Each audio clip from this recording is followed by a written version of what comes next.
ውስጥ በአገር ቤት ማለት በኢትዮጵያ ውስጥ የመጀመሪያ ምክንያቱም በጥቁር አፈር ላይ ውሃ በማንጣፈፍ ሊሆን የሚችል ዝርያ ማለት ነው። ቅድም ከ12.5 ምርታማነት ነግሬያቸዋለሁ በአገር ደረጃ። ይሄንን በአዲስ አሰራር ከ15 እስከ 19 ኩንታል ድረስ ምርት መስጠት የሚችል የምስር ዝርያ ነው። ከዛ ባሻገር የቀድም እዚች ጋር የምታዩት ጠየም ያለችው የአካባቢው ዝርያ ነች። አምና ስናይ የዋግ ተጠቅታ ነበር።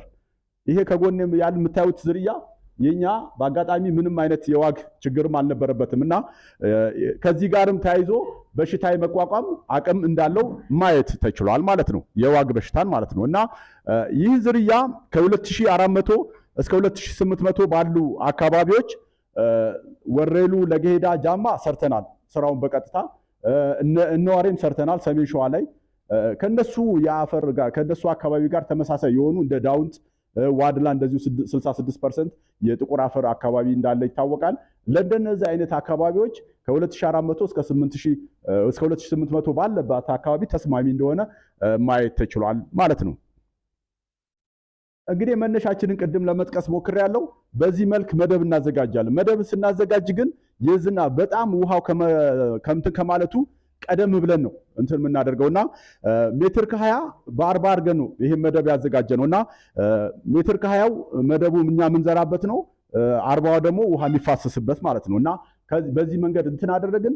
ይሄ አሁን ዘንድሮ ያባዛ ነው ይሄ ምስራች ያልኳችሁ ዝርያ የዘር ብዜት ሰርተናልና ይሄ በዛ መንገድ ነው ለማባዛት የሞከርነው። እንደዚህ እንግዲህ መደቡ ላይ በየ20 ሴንቲሜትር መስመር አስመረን የዘራንበት ሁኔታ ነው የነበረው። በአካባቢው ለአርሶ አደሮች እንግዳ ነው። ነሐሴ መግቢያ ላይ ምስር በዚህ መልክ አይታይም እና ካሮት ነው ምንድነው ሁሉ ይሉን ነበር እየጎበኙ ሲያዩ ማለት ነው። ምክንያቱም በዛ ወቅት እንደዚህ አይነት እንትን ስለማይጠበቅ ማለት ነው እና ትንሽ ጥሩ ግንዛቤ የፈጠርንበት ሁኔታ ነው። ይሄ መስከረም 30 ላይ የነበረው አቅም ነው። መስከረም 30 ማለት እንግዲህ በዛ ሰዓት በጣም እንትን ነው እርሊ ነው እና በጣም ቀድሞ እንትን ያለበት ሁኔታ ነው ያለውና ጥሩ እንትን ማሳያ እንደሆነ ማየት ይችላል። ለ07 ቀበሌ ኤፍቲሲ ላይ በአነስተኛ የዘር ብዜት እንዲያደርጉ ሰጥተናቸው ነበርና ይሄ እዛ ቀበሌው ላይ ኤፍቲሲው ላይ የተሰራ ነው እና የአርሶ አደር የገበሬ ቀን አዘጋጅተው እነሱ ራሳቸው እኛ በሌለንበት ነው ያሳዩት እና ያስተዋወቁት። እኛም እንደዚሁ ወሬሉ የቅድሙን እንደዚሁ በዘንድሮ የመስክ ቀን አዘጋጅተን ለማስተዋወቅ ግንዛቤ ለመፍጠር ጥረት አድርገናል ማለት ነው። ይሄ የቅድሙ ኤፍቲሲው ላይ ያለው ነው። እንግዲህ እዚህ ጋር አረንጓዴው የአርሶ አደሩ በዝናብ ማብቂያው ላይ የሚዘሩት ነው። የዛን ጊዜ አሁን እንደውም አንዳንድ አርሶ አደሮች እያራገፉ ክሽክሹን ያዩ ነበር እጃቸው ላይ እና በዚህ ሰዓት በጣም እንትን ነው የነበረው። ያኛው ደርቋል በቃ። እንደውም እኛ ሄድንበት ያው ጥሩ እንትን ስላልነበርን ዘግየት ብለን ነው እንጂ በቃ በዚህ ሰዓት መቆየትም አልነበረበትም እና ልዩነቱን ነው እንግዲህ ልዩነቱን ማለት ነው። እና ይሄ የክሽክሽ ጥቃቱ አለ፣ ድርቁ አለ እና ከዚህ በኋላ የሚያፈራው እንትን ያን ያህልም የሚጠበቅ ነገር አይደለምና ልዩነቱን ለማሳየት እንትን ያደረግንበት ሁኔታ ነው ያለው። ከዛ ውጪ ይሄ ባለፈው ቅድም ያሳየዋችሁ ነው። ሌላው እንግዲህ ዝም ብለን አልተነሳንም። የአግሮኖሚ ስራዎችንም ሰርተናል። አሁን ቅድም ጥላውን እያስተዋወቃችሁ ነበር። በተለያዩ መንገድ ከመጀመሪያው ሳምንት ማለት ሐምሌ እንደገባ ዝናቡ እንደገባ በመጀመሪያው ሳምንት የተዘራ ነው ይሄ የደረሰው ማለት ነው። ይሄ የደረሰው እኛ አሁን ባሳየዋችሁ መንገድ የተዘራ ነው። ሌሎች የአርሶ አደሩን እንትንም ሁሉ አስገብተን በቃ ፍጹም በሆነ መልኩ አልተገናኘም እና ይህንንም በዚህ መንገድ የበለጠ ግንዛቤ ለመፍጠር ሞክረናል። የአግሮኖሚ ስራው ቀጥሏል። እንግዲህ አዲስ አሰራር ሲመጣ ፍጹም ነው ማለት አይቻልም። እንከኖች ሊኖሩ ይችላሉ፣ የተለያዩ ጉድለቶች ሊኖሩ ይችላሉ። ዋናው እኛ ምንድነው ከዜሮ አንድ ይሻላል የሚል ነው። ምስር ከምርት ውጭ ይሆናል ብለናል። በዚህ መንገድ ግን ማምረት እንችላለን። ስናመርት አንዳንድ ችግሮች ሊገጥሙን ይችላሉ። እነዛን ደግሞ እንደ ምርምር ማዕከል ከስር የምናይበት ሁኔታ ይኖራል ማለት ነው እና የዘር መጠን ላይ ትኩረት አድርገን እየሰራ ነው። ይሄ አሁን የአግሮኖሚ ስራ ነው።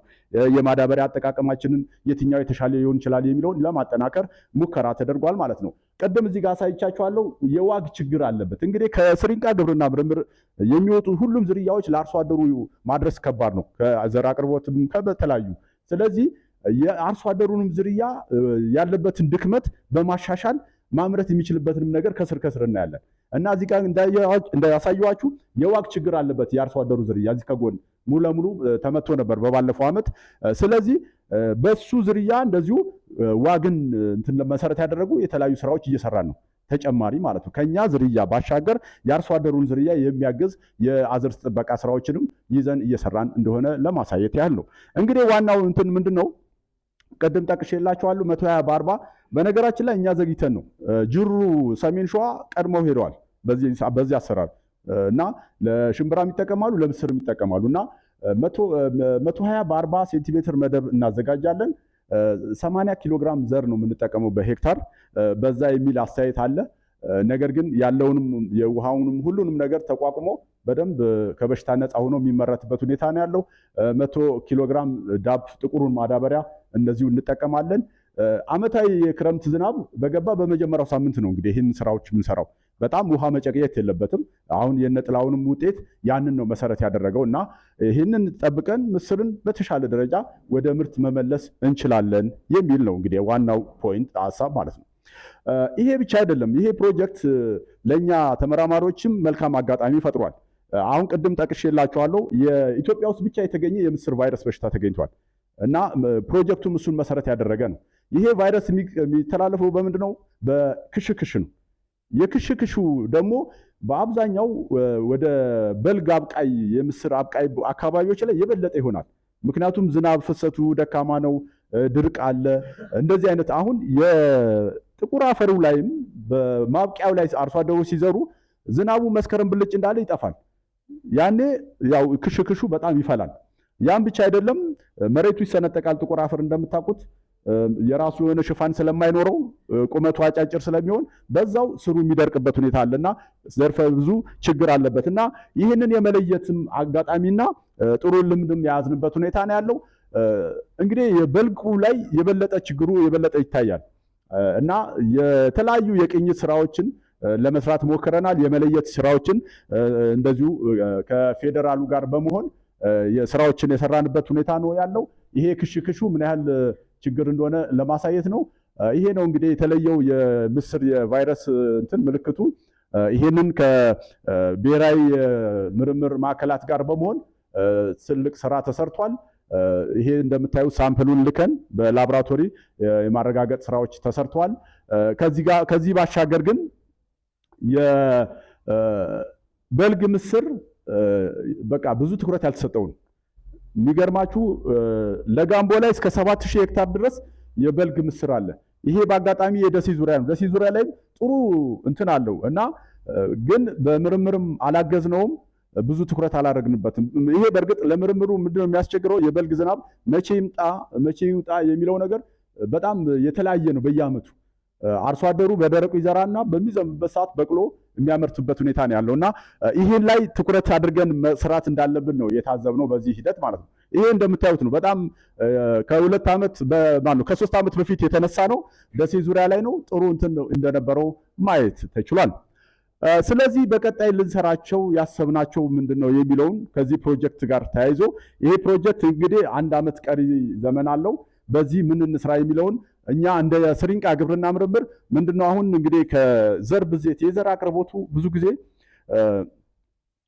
እንደምታውቁት በምርምር ማዕከላት ቦታዎቻቸው እየተወሰዱ ነው ባለው በተለያየ ቦታ ለስሪንቃ ብቻ አይደለም ለሌሎችም በአገር ደረጃ በዛ ምክንያት የዘር አቅርቦቱ ላይ ተጽዕኖ ፈጥሯል። ስለዚህ እኔ ምናልባት እንደ ስሪንቃም እንደ ግብርና ቢሮም ከአርሶ አደሮች ጋር ውል በመያዝ የዘር አቅርቦትን ማምረት የሚቻልበትን ነገር ማየት ቢቻል አሁን እኛ ምንድነው ቀጣይ ያሰብነው ከኛ ጋር ይሰሩ የነበሩ አርሶ አደሮችን በክላስተር በማድረግ ምስር የማባዛት ስራዎችን ለመስራትና እነሱን በአግባቡ እንረዳለን፣ ዘር እንሰጣለን፣ ዘሩን እንገዛለን፣ የሚያመርቱት ዘር በመግዛት የዘር አቅርቦታችንን እናሻሽላለን የሚል ሐሳብ አለ በዚህ ፕሮጀክት ማለት ነውና ይህንን ለመስራት እንሞክራለን። ከዛ ባሻገር ቅድም እንደጠቀስኩላችሁ በልጉ ላይ ትኩረት ማስጠት እንዳለብን ነው እኛም የተሰማን። የፕሮጀክቱም አንድ ቀጣይ እንትን በልጉ ላይ ትኩረት ያደርጋሉ። ምንድነው ትኩረታቸው? በነገራችን ላይ ቅድም ያልጠቀስኩት እዚህ ጥቁር አፈሩ ላይ አርሶ አደሮች መደብ ሲያዘጋጁ መሬቱ ሊያስቸግራቸው ይችላል የሚል እሳቤ ስለነበር ለሁለቱም እንትን እየተዘጋጀ ነው። ከብረት የሚዘጋጅ በተወሰነ ደረጃ ሳምፕል ለወሬሉ፣ ለጃማ፣ ለዳውንት እና ዋድላ እንደዚህ አካባቢዎች ወደ 5 የሚሆን እያዘጋጁ ነው የራሳቸውን መነሻ አድርገው ያንን ለግብርና ቢሮ እንሰጥና ሙከራ ያደርጋሉ የሚል ከነ ዶክተር ሰይድ ጋር ተነጋግረናል። ልክ በዛው ደግሞ ለበልጉ ማለት ነው በልጉ ላይ ደግሞ ችግር ያለው ውሃ ነው። አነስተኛ ዝናብ ነው እና ያንን ዝናብ ለረጅም ጊዜ አቆይቶ ምስሩ ሊጠቀም የሚችልበትን አካሄድ እንዴት ነው የሚለውን እንደዚሁ በኢካርዳ የሚገኙ የአፈርና ውሃ ላይ የሚሰሩ ተመራማሪዎች ጋር ተነጋግረናል። ለሁለቱም ግሩፕ እንደዚህ አይነት ሐሳቦች አሉ በቀጣይና እነዚህን የመስራት ሁኔታ ይኖራል ማለት ነው። እንግዲህ ይሄ ነው ያለን። ለፕሮጀክቱ ላይ ብዙ ናቸው፣ ግን ያለን ፕሮግራም ሰዓትም አጭር ከመሆኑ አኳያ በዚህ መንገድ ነው ለማቅረብ የፈለኩት። አመሰግናለሁ ማለት ነው።